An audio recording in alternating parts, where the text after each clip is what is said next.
There is a way to ensure that your work time does not spill into your family time. There is a way to make sure that you have time for that workout and a date night. There's even a way to stop forgetting to get that thing done, whatever that thing is for you. You schedule it. I have a reoccurring appointment on my calendar for date night. I've got a time block for workouts, and there's a 15-minute appointment next week to remind me to call and schedule the HVAC guy to check out our AC unit.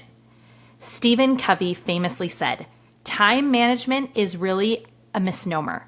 The challenge is not to manage time, but to manage ourselves." So before anything else, we have to talk about our willingness to change up our routines, to stop doing what's not serving us and start doing something different so that we can get different results. If you love it, keep it.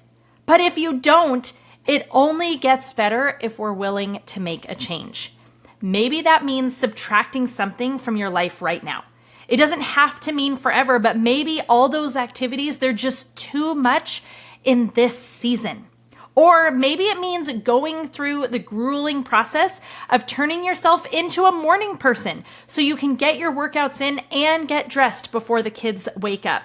When I was first trying to adjust myself after really bad habits of staying up way too late and really messing up my time clock, to get myself into a morning person, I worked in increments of 10 or 15 minutes. So I wanted to get to a point where I woke up, let's say at 6 a.m., but I was getting up at more like 8 a.m. Okay, so I started by setting an alarm for 7:45, then 7:30, then 7:15, then 7. And each time I would ask myself, okay, with this extra 10 or 15 minutes, what do I want to add? What would be the most powerful for me? What I knew was that eventually I wanted to have time to work out, shower, get dressed, pray, listen to some personal development, read my scriptures. There was a lot of things I wanted to have in my personal quiet time, but I couldn't start with all of it. In fact, part of that was starting with like a 10-minute workout because, I wasn't giving myself much time, and then building it up to a 15-minute, a 20-minute, a 30-minute, all the way up to an hour or more. But it didn't start that way because I had to work my way into the person I wanted to be. All or nothing rarely works. We end up choosing nothing because the all is just too hard. So incremental progress is so much better than no progress at all. The goal is to feel good about how we spend our time when we lay down at night. Think about it. That is really the goal. It's to lay down at the end of the day and feel like that was a good day. I felt good. I felt productive. I felt like I was doing the right things at the right time in the right places, that I was present, that I was powerful, that I was passionate, that I was productive. All of these incredible things happen because we set our intentions, because we make incremental changes that bring us closer to that best version of ourselves. The worst feeling is when we collapse into bed at the end of the day and we know we never stopped moving, but we're not even sure what we did. So many nights I used to feel that way. I never stopped. I never took a break. I don't even know if I remembered to eat lunch or had time. I was eating the leftover goldfish or whatever. And yet when I laid my head down, I wasn't even really sure what I accomplished, if I accomplished anything. And that was really hard, and I wanted to change that. And if you want to change that, you can. It is absolutely possible. First off, you have to schedule systems that work for you. Systems should be simple. I cannot stress that enough. Your systems should be simple. And if a system isn't working, then that's okay. It's just not the right system for you. You're not broken. Nothing's wrong with you. We just need to adjust the system. Systems are anything that allow you to get the results you want easier.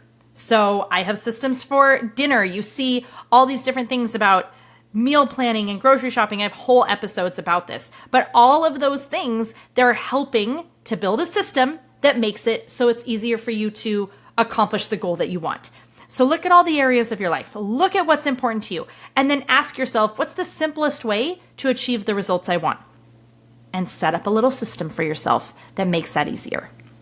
Another thing that I think is really important is to create white space. Create some pause time. Create time where you can just think about and look at and factor in everything that you have going on and make sure that you're on track. Or being able to have enough pause in between different tasks so that you can reset, get your bearings, and go forward. Another thing I've got to suggest is embracing routines. Routines are not stifling. They are freeing. The more routines I have, the more results I get. And those results create that better life that I want. Embrace your routines. Find a way to enjoy the routine, to love the routine. Talk good about the routines. Don't say things like I have to, say things like I get to, but embrace your routines. And then make sure that you are prioritizing first things first. So one of the best ways we can ensure that when we hit the pillow at night, we feel good about our day is that whatever was the most important thing that we believed, this is the thing that I really need to prioritize for this day, that we do it first, that we just get it done. That way, if anything goes wrong, if things show up in our day that we weren't expecting, it's okay because we did that most important thing first. Another thing that I think is so critical for making time for the things you actually want in your life is to schedule them first.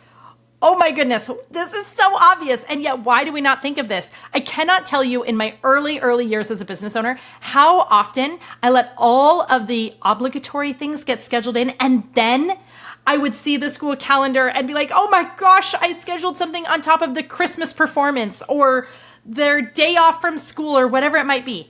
Schedule in your priorities that are around the life you want. Schedule those first. So that means date nights. That means your kids' activities that you're like, I want to be there. This is important. That means vacations. That means time with friends. Schedule in those things. I've shared this with you guys before, but one of the things I wanted for my best life was to get massages regularly. And so when my kids were in elementary school, it was scheduled in meeting with Sage. Sage stood for massage. Okay. And it was a massage every Wednesday afternoon that was scheduled in. So it happened. And then, of course, we have to actually remember to check our calendars. I don't know if I'm the only one who struggles with this, but I will schedule it all in and then forget to actually look at the schedule, which is completely unhelpful and useful. So make sure that you check in with your calendar regularly. If you use a digital calendar, that's easy because we can have alarms. That's why I love them. If you have paper, well, then you actually are going to have to remember to check. But you can even set a little silent alarm on your phone to check the paper calendar. There's always a system available to save us. So that is the simplest system that makes it possible to make sure that you check your calendar. And that's what we look for. All these different areas in our life. What is the system that can make me more powerful, more productive, more present, more of what I want to be? And so I shared this, but in case it's not super clear, using reminders and alerts is very, very powerful. Use those alarms for more than just waking up. I have dozens of alarms in my phone that I set as custom reminders for things that I want to do, that I want to be, all those good things. And don't be afraid to subtract. Removing things from our life is one of the best ways to make room for more of what we want. I have an incredible episode with Leidy Clouts where we talk all about how to simplify your life using subtraction. He has an incredible book, Subtract: The Untapped Science of Less. And after I read it, I was like, I have to talk to him. I love this. So he's on the podcast. I believe it's episode 17. We'll make sure it's linked in the show notes, of course, for you as well. But ultimately, if you want to experience more joy in your life, just schedule it in. Schedule in the family time, schedule in fun, schedule in friends, schedule in your fitness, schedule in good food. That's a lot of F's. Family, fun, friends, fitness, food. But schedule in what's important to you. Schedule in date night, schedule in the massage, schedule in the lunch with your girlfriends, schedule in the activities with your kids. Sometimes I'm scheduling in things that I just want to do, that games this evening with the family. Schedule in how you want to experience your life and then honor and follow your schedule. This will never work if we just ignore what we put in there. We have to show up for the life that we want. So there you go. That is how we get to schedule, get to experience, get to have our best life. We make it happen. And you are worth living your best life. You're worth experiencing it. If you need to, start small. Just start with a few things and then work your way up. But schedule the life you want. Put it in the calendar and then honor that schedule. All right, that's it for this episode of the Balancing Busy podcast. I am Leah Remillet, here to help you do less but better so that you can live a life that lights you up. Thank you so much for being part of the Balancing Busy podcast. I'm so grateful for you're here. And who's someone that you want to schedule in a little more fun with? Who's someone where you're like, I want you on my schedule because you are part of my best life? Share this episode with them and let them know.